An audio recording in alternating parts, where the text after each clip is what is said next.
Assalamualaikum warahmatullahi wabarakatuh. Apa kabar pemirsa setia Metro TV yang dirahmati oleh Allah? Senang sekali saya Cici Kirani kembali menjumpai Anda di Tafsir Al-Misbah, dan kali ini kita akan membahas surat Al-Maidah ayat 87 dan seterusnya. Dan seperti biasa juga Alhamdulillah sudah hadir di tengah-tengah kita yang kayaknya semakin hari semakin sehat saja untuk memberikan ilmunya kepada kita semua. Assalamualaikum Pak Quraish. Mudah-mudahan itu doa. Doa ya, amin, amin, supaya kita bisa, karena ini sudah di penghujung Ramadan, supaya kita bisa menikmati bulan Syawal ya Pak Quraish ya. Amin. Alhamdulillah di tengah-tengah kita juga sudah ada yang cantik-cantik, putih-putih, tapi ada satu bapak-bapak di belakangnya. Di antara ibu-ibu, yaitu dari Majelis Ta'lim Azkiyah Pondok Indah. Kayaknya saya sudah tidak asing lagi dengan ibu-ibu ini. Dan Majelis Ta'lim Al-Hikmah dari Cirebon, jauh sekali Pak. Dari Cirebon ya, subhanallah ya, sampai di sini. Dan Majelis Ta'lim Istiqomah BSD ya. Assalamualaikum ibu-ibu. Waalaikumsalam. Sehat semua ya? Masih puasa, alhamdulillah. Sudah siap Ibu untuk mendengarkan penjelasan dari Pak Quraish? Insyaallah siap. Ya, terima kasih sudah hadir bersama kami di sini. Dan pemirsa, langsung saja kita melanjutkan pembahasan kita, yaitu mengenai surat Al-Maidah ayat 87. Langsung saja Pak. Baik, mari. Jadi sudah siap ibu-ibu. Buka jendela hatinya. A'udzubillahi minasyaitonirrajim. Bismillahirrahmanirrahim.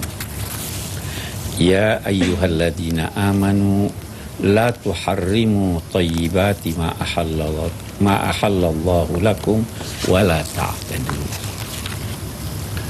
Hai orang-orang yang beriman, saya pernah katakan kalau Allah memanggil orang-orang yang beriman dengan menyatakan, wahai orang-orang yang beriman, sebelum mendengar apa yang akan disampaikannya, buka hati Anda.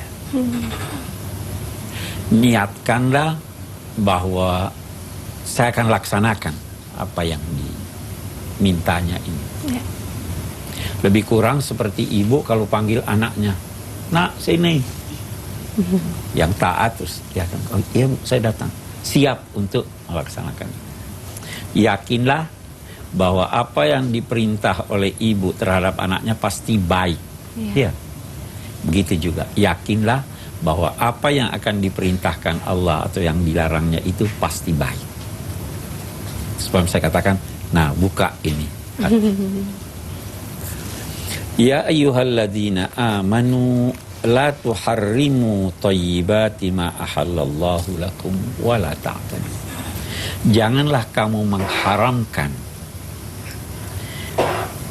yang baik-baik dari yang dihalalkan Allah. Tapi jangan melampaui batas. Kita lihat. Jangan mengharamkan apa yang dihalalkan Allah.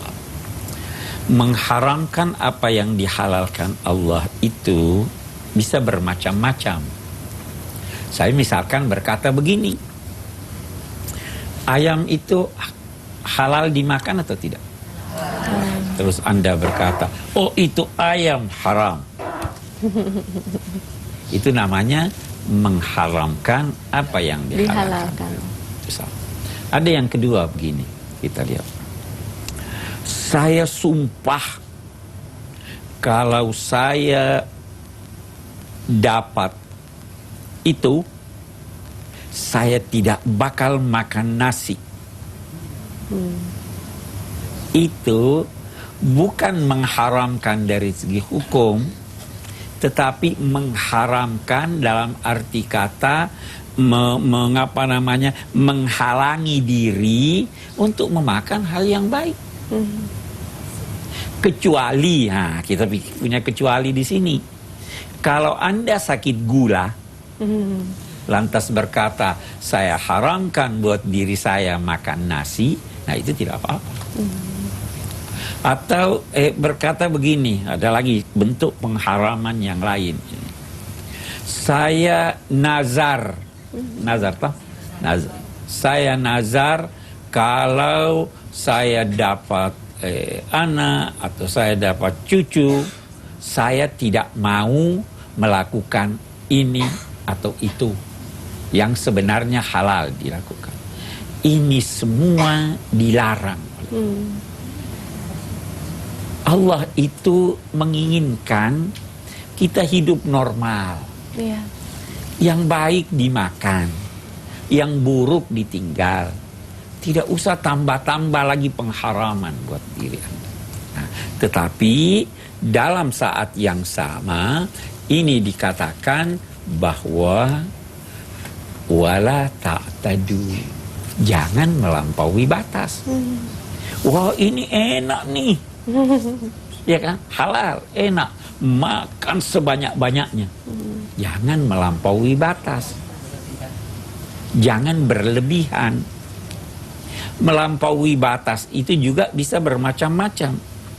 Mengharamkan apa yang halal melampaui batas. Makan melebihi porsi yang semestinya melampaui batas. Batas ini, kita lihat lagi batas. Batas itu ada batas sehingga berlebih, ada batas sehingga berkurang. Ya kan? Batasnya begitu. Mengurangi dari yang semestinya juga melampaui batas kewajaran.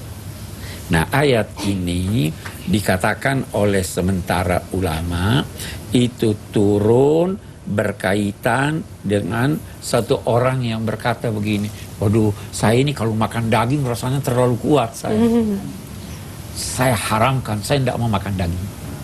Turun menegur, jangan halalkan. Kalau tidak mau makan daging, tidak usah berkata saya haramkan buat diri saya. Kalau tidak mau makan daging karena takut darah tinggi, ya, nah, itu boleh.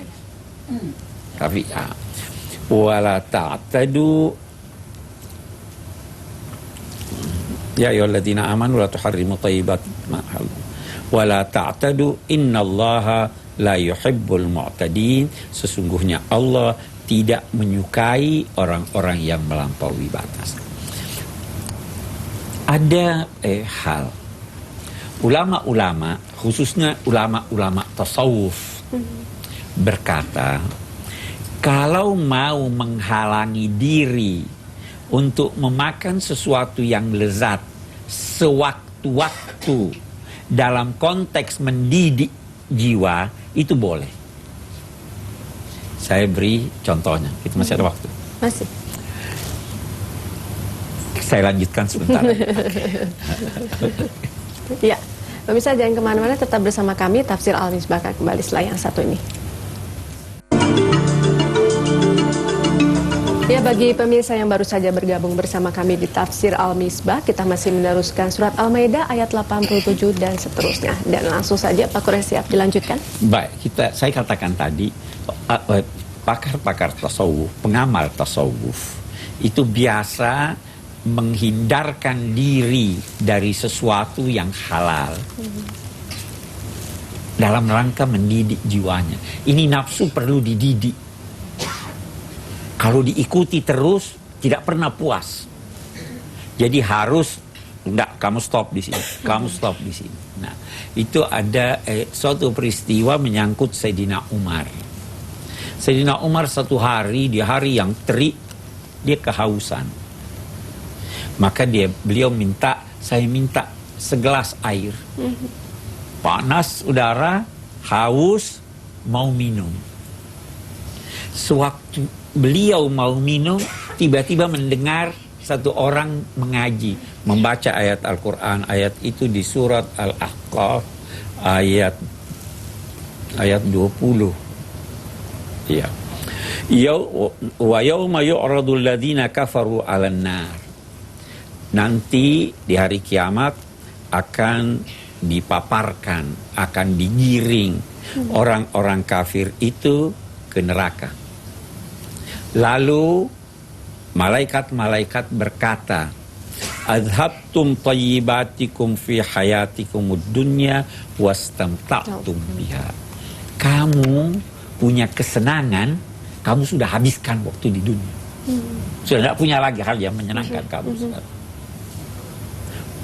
Kamu telah bersenang-senang dengan kesenangan-kesenangan yang ada di dunia. Sekarang kamu tidak dapat lagi apa-apa. Fal yauma tujzauna azabal hun, maka kali ini, hari ini kamu akan memperoleh siksa yang menghinakan, sebab kamu dulu sewaktu hidup di dunia sangat angkuh dengan keangkuhan yang tidak dapat dibenarkan, dan kamu dahulu sewaktu di dunia selalu durhaka kepada Allah. Mendengar ini ayat, loh, itu nanti orang dikatakan sudah habis kopinya. Ini kata Sayyidina Umar, enggak, saya enggak mau minum. Saya simpen aja ini buat besok.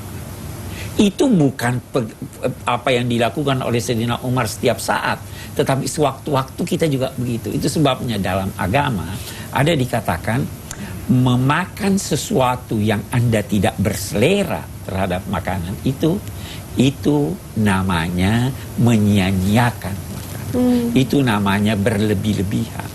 Jadi jangan makan, ada makanan semua mau dicicipi. Bagi kalau buka puasa ya Pak. Apalagi buka puasa. Makanlah supaya jangan melampaui batas ya. Tapi kalau tidak mau, enggak, saya ini dulu. Iya, dalam rangka mendidik diri. Oke, kita lanjutkan ayat kita. Wa kulu mimma razaqakumullahu halalan thayyiban. Makanlah apa yang sebahagian dari apa yang direzekikan Allah kepadamu secara halal dan baik, atau yang halal dan baik. Ada secara halal dan baik, ada bisa juga yang halal dan yang baik. Kalau halal dan baik bisa jadi terlarang kalau makannya tidak secara halal, berlebih-lebihan. Nah, makanlah sebahagian dari apa yang direzekikan Allah kepada. Kenapa dia katakan sebahagian? Sebahagiannya lain diapakan? Sedekahkan kepada. Sebabnya Nabi juga berpesan, kalau kalian masak, wahai ibu-ibu, perbanyak kuahnya. Kirim ke tetangga kuahnya. Jangan asapnya aja ya Pak? Jangan asapnya aja. Itu mimma, sebahagian dari apa. Kemudian saya ingin garis bawahi lagi, Al-Quran seringkali menggunakan kata makanlah, bukan hanya yang berkaitan dengan sesuatu yang dimasukkan di tenggorokan, tetapi segala sesuatu yang digunakan itu juga bisa dikatakan makanlah. Jadi seakan-akan di sini Allah berfirman, gunakanlah sebagian apa yang direzekikan Allah kepada kamu secara halal dan baik. Kita mau garis bawahi lagi.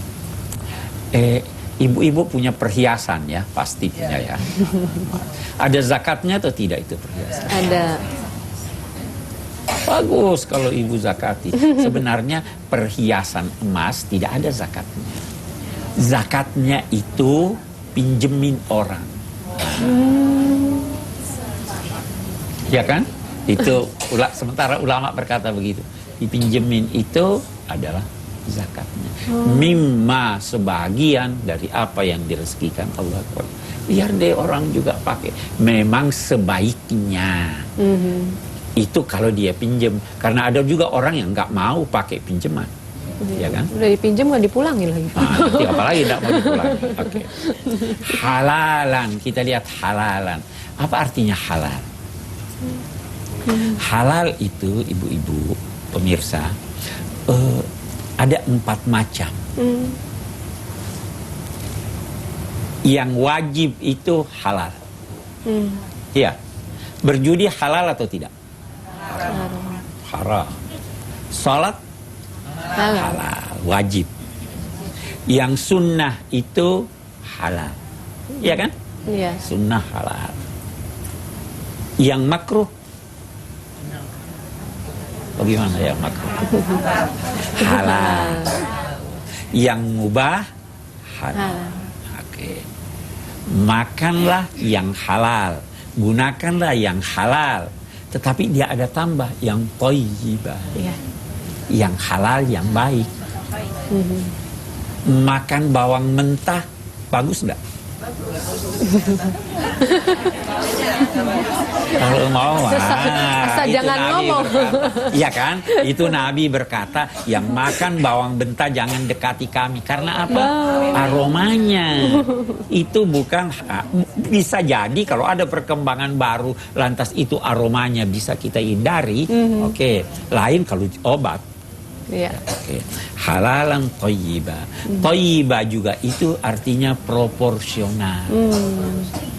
Nah, kasih bayi halal tapi yang bagus. Kalau mau dikasih halal lantas dikasih korma, dia makan masih bayi. Nggak ada giginya. Yang proporsional kasih dia ASI. Iya. Ada orang sakit gula, proporsional kasih dia itu. Itu pesan ayat ini. Kulu wa kulu mimma razaqakumullahu halalan thayyiba wattaqullaha alladzi bihi antum bihi mu'minun. Bertakwalah kepada Allah karena kamu adalah orang-orang yang percaya kepada Ya, baik, nanti dilanjutkan ya Pak ya. Kita akan lanjutkan lagi perbedaan antara halal dan haram. Karena itu pemirsa jangan kemana-mana, Tafsir Al-Misbah akan kembali setelah yang satu ini, tetap bersama kami. Ya, terima kasih pemirsa atas kebersamaan Anda yang masih setia bersama kami di Tafsir Al-Misbah. Kita masih membahas surat Al-Maidah ayat 87. Langsung Pak Quraisy. Baik, kita kembali ke ayat kita.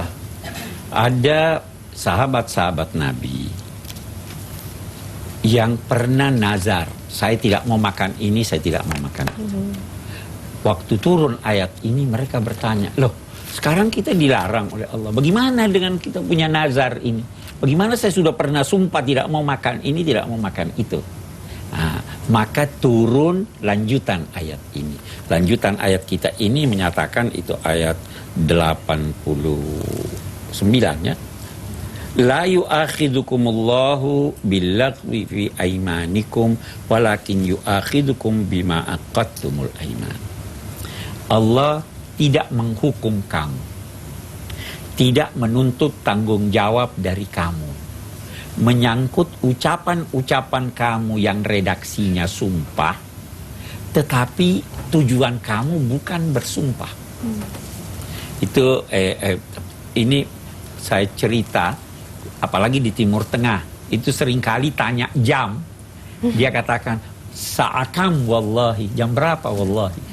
Itu wallahi bukan sumpah, tetapi diucapkan sekedar sebagai penekanan.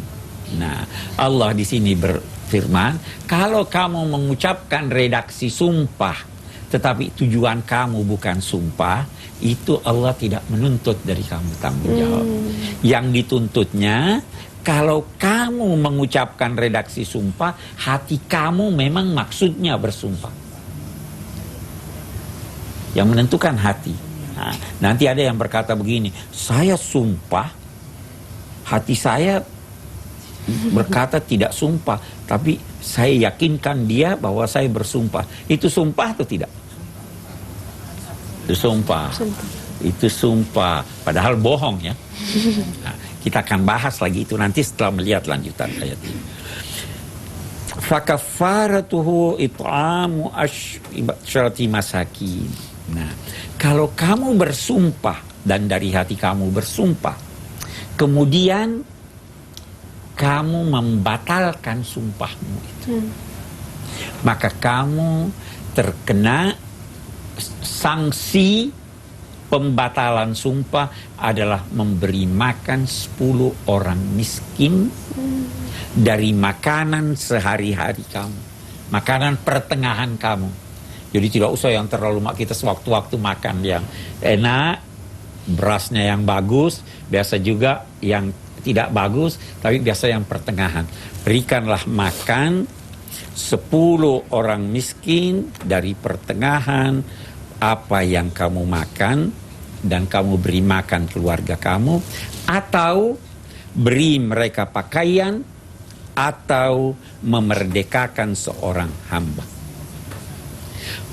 Siapa yang tidak menemukan itu, yang tidak bisa memberi makan 10 orang, memberi pakaian mereka, tidak bisa memerdekakan hamba, maka dia hendaknya berpuasa 3 hari.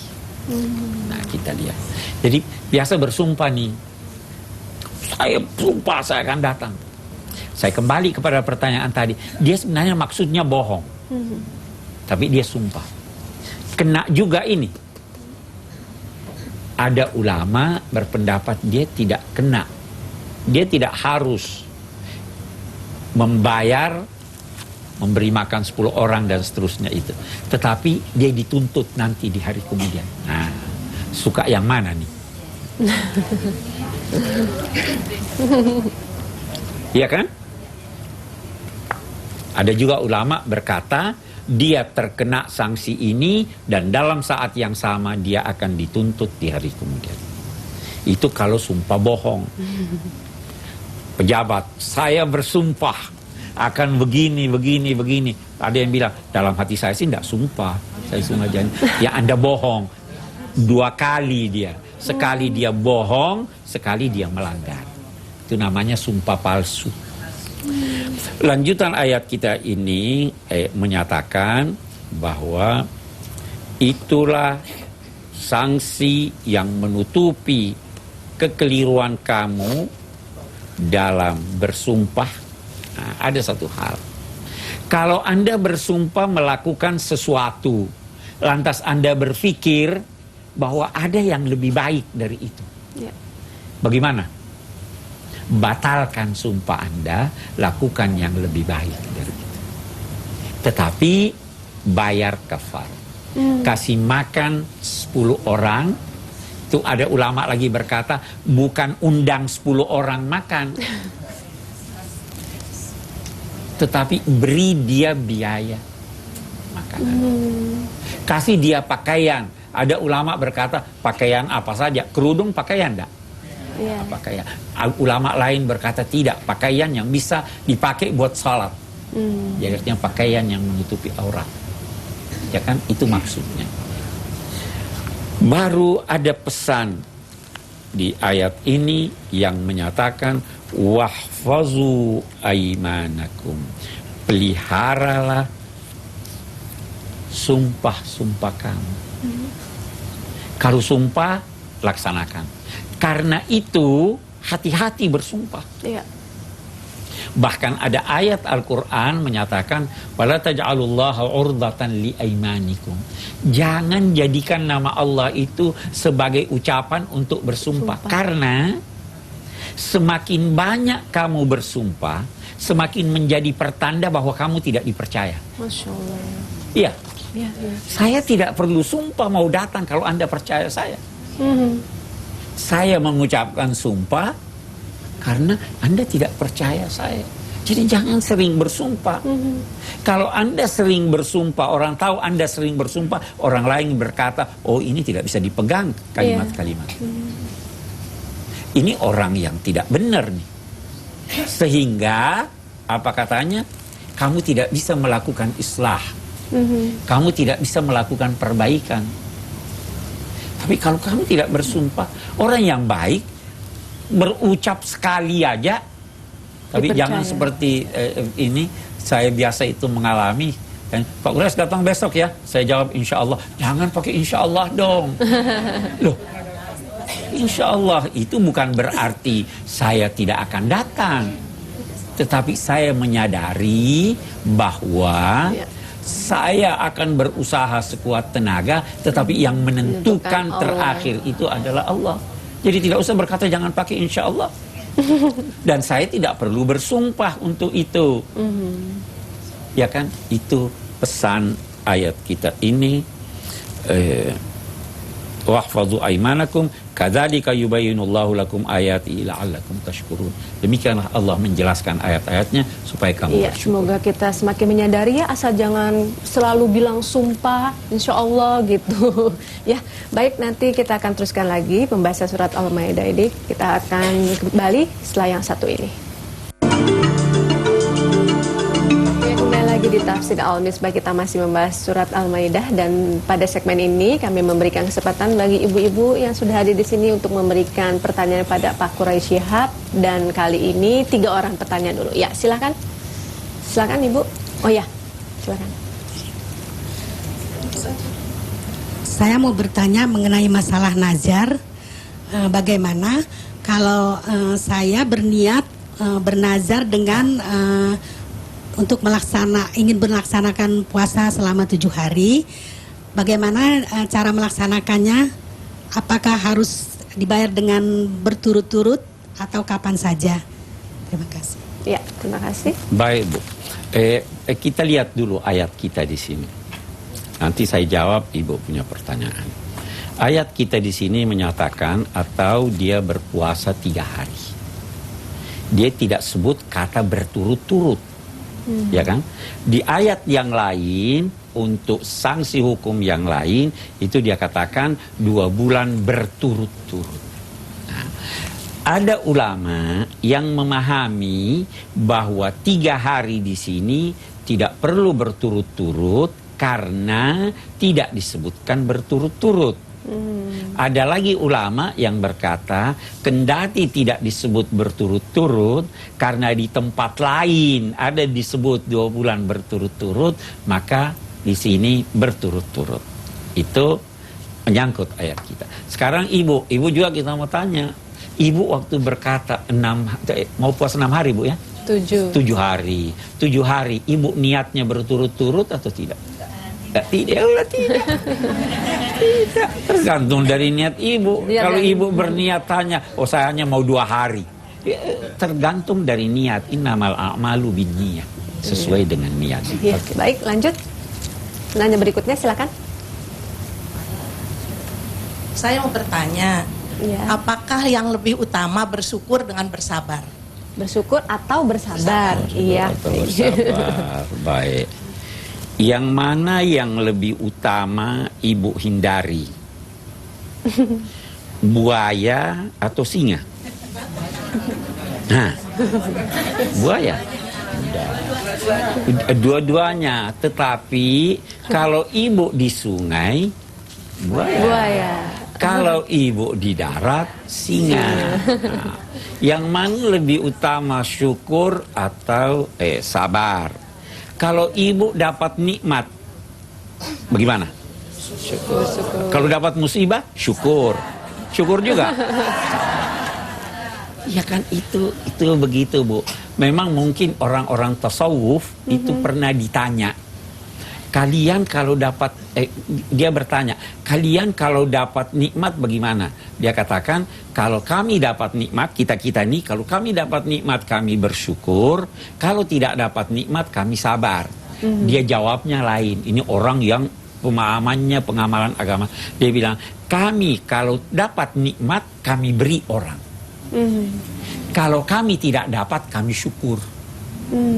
Kenapa syukur? Masih banyak yang lain nikmat Allah yang sedang kami nikmati.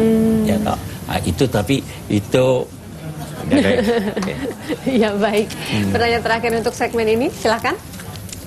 Yang di belakang. Oh ya, silakan. Apakah hukumnya apabila bersumpah dengan tidak nama Allah? Misalnya dalam syair lagu Demi langit dan bumi aku bersumpah. Mohon penjelasannya. Terima kasih. Iya, terima kasih. Sekarang begini. Kita lihat dulu pemahaman agama tentang sumpah. Pertanyaan, kenapa orang percaya atau lebih percaya seseorang yang bersumpah daripada tidak bersumpah? Kenapa? Untuk meyakinkan. Kenapa dia yakin? Kenapa dia yakin? Dengan sumpah ya, karena sumpah. Oke, kita lihat.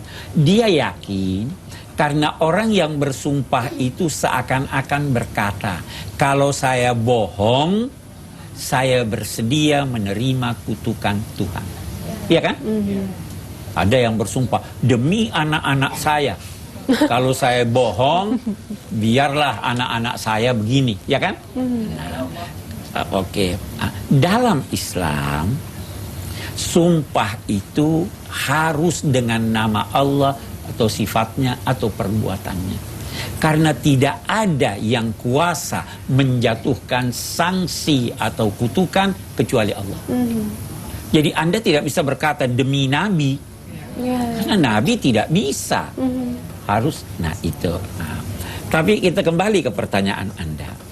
tadi kita baca di sini bahwa bisa jadi ada redaksi sumpah, tetapi sebenarnya maksudnya bukan sumpah. Nah, ini biasa yang digunakan dalam syair-syair. Ya kan? Sebenarnya bukannya maksudnya jatuh kutukan Tuhan kepada aku. Dia hanya keindahan bahasa. Itu di dalam dalam bahasa Arab juga ada hal-hal semacam itu. Terkadang demi ayahku dan ibuku, bi abi anta wa ummi. Ya. Kalau tidak dimaksud dengannya sumpah sesuai dengan ini, itu dianggap itu hanya hiasan lagu, syair, hiasan kata. Oke deh, kita bisa toleransi itu. Untuk memperindah. Tapi kalau dia maksudkan itu sumpah demi Allah dan sebagainya, dengan berkata demi langit dan bumi, segala isinya lagi, itu tidak kalau maksudnya sumpah itu tidak dibenarkan. Ya, kembali lagi Pak Quraisy, kalau misalnya kita mengatakan insya Allah itu kayaknya sudah menjadi tradisi ya. Nah itu anjuran agama, tapi sudah menjadi tradisi bahwa orang yang berkata insya Allah difahaminya bahwa itu dia gantung.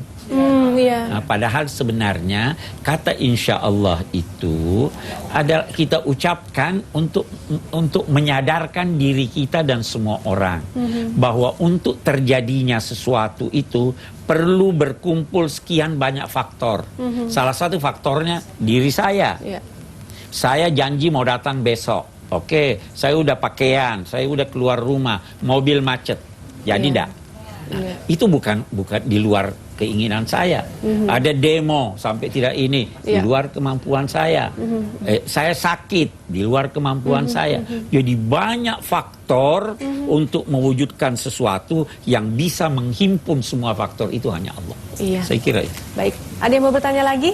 Iya, tapi ditahan dulu ya karena kita akan break. Karena itu pemirsa jangan kemana-mana, Tafsir Al-Misbah akan kembali setelah yang satu ini, tetap bersama kami. Pemirsa, Anda masih setia bersama kami di Tafsir Al-Misbah, dan ini merupakan segmen terakhir. Kami juga akan masih memberikan kesempatan bagi ibu-ibu yang ingin bertanya langsung pada Pak Quraisy yang akan dijawab langsung. Dan kali ini untuk dua penanya. Silakan Bu. Silakan. Iya.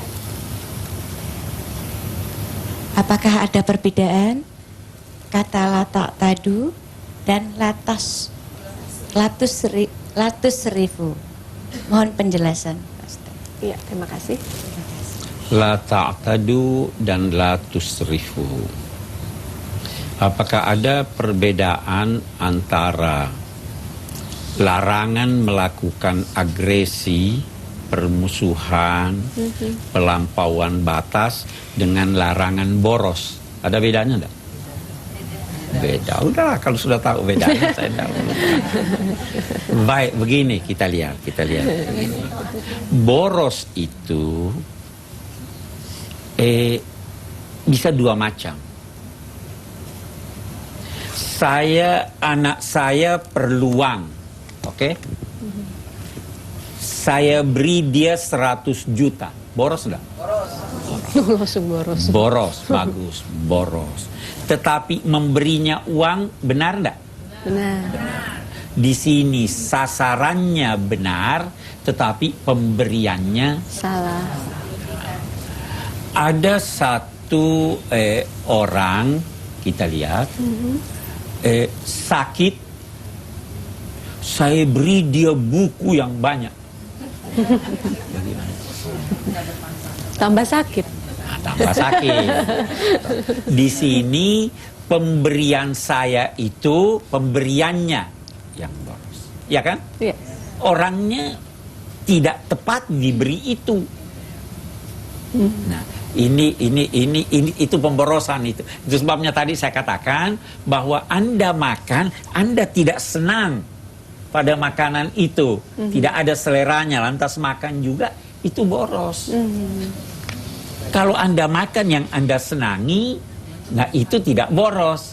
Tetapi bisa jadi boros kalau sudah berlebih. Jadi itu boros seperti itu. Tapi kalau ta'tadu itu bisa bermacam-macam segala. Saya nampar orang yang tidak salah, bagaimana? itu melampaui batas. Jadi saya kira memang objeknya beda ya. Iya. Oke. Mungkin perkataannya hampir sama, Pak Preja. Perkataannya hampir sama. Artinya berbeda. Ya, pertanyaan terakhir, kalau yang di belakang silakan berdiri, silakan. Ya, langsung silakan berdiri, ya. Bismillahirrahmanirrahim. Saya mau bertanya Pak, pada masa sekarang apakah masih ada pelaksanaan tahriri rokobah atau Membebas. memerdekakan budak atau bagaimana pelaksanaannya? Ya. Terima kasih. Mungkin atau bahkan sekarang ini di mana-mana orang berkata sudah hak asasi, perbudakan sudah dilarang dan lain-lain sebagainya, ya kan? Tetapi kalau kita mau lihat substansi dari perbudakan itu sekarang ini masih banyak. Iya. Ya kan? Nah, hanya mungkin memang dalam konteks ayat kita ini memerdekakan budak itu dalam bentuknya yang lalu itu sudah tidak ada sekarang. Ya. Tetapi substansinya masih ada. Itu sebabnya kalau memang kita nyatakan sudah tidak ada lagi budak dalam substansi yang lain, masih ada dua alternatif. Kita kan diberikan 3 alternatif nih. Memberi pakaian, memberi makan, budak, atau bahkan 4 alternatifnya. Kalau yang 3 ini tidak ada, yaitu puasa. Nah, jadi kalau yang Ibu tanyakan masih ada sekarang atau tidak, saya ingin berkata ada dalam bentuknya yang baru. Penjajahan itu perbudakan. Orang yang TKI atau TKW Ya. yang terpaksa mengikat kontrak, dia mau pulang tidak bisa. Iya. Itu salah satu bentuk modern dari perbudakan. Salah satu bentuk modern dari perbudakan. Ya kan? Kita bisa memberikan kalau majikannya berkata saya tidak akan izinkan dia pulang kecuali dia ganti rugi, bisa diberikan dia ganti rugi dari zakat. Ya kan? Nah, tapi itu bentuk modern, kelihatannya lebih halus ya, tapi sebenarnya membelenggu seseorang. Saya kira demikian. Ya, baik, kesimpulan Pak untuk Ahmed Kesimpulan kita yang pertama, saya kira ayat ini berpesan jangan mengharamkan yang halal. Ya. Tentu jangan juga menghalalkan yang haram. Jangan boros dan melampaui batas dalam segala hal. Kalau punya rezeki, jangan habiskan rezekinya, bagi-bagi juga pada orang lain dalam bentuk zakat atau sedekah. Kemudian ada pesan, kalau bersumpah maka seandainya ada yang lebih baik daripada apa yang Anda sumpahkan, ganti sumpahnya dengan membayar sanksinya. Tetapi yang lebih baik lagi adalah jangan sering-sering bersumpah, karena yang sering bersumpah itu pertanda bahwa dia kurang dipercaya orang. Saya kira itu. Ya, semoga dengan penemuan ini kita bisa menyempurnakan sumpah kita, terutama sumpah kita kepada Allah Subhanahu wa Ta'ala, dan kita bisa membedakan mana yang halal dan haram seutuhnya ya Pak Qureshi ya. Ya, terima kasih pemirsa atas kebersamaan Anda selama 1 jam ini. Terima kasih juga pada ibu-ibu yang sudah hadir bersama kami di studio. Dan jangan lupa untuk tetap terus menyaksikan Tafsir Al-Misbah. Insya Allah kita ketemu besok, masih tetap dengan surat Al-Maidah dengan ayat-ayat berikutnya. Karena itu saya Cici Kirani pamit undur diri. Wabillahi taufiq wal hidayah wal afu minkum. Wassalamualaikum warahmatullahi wabarakatuh.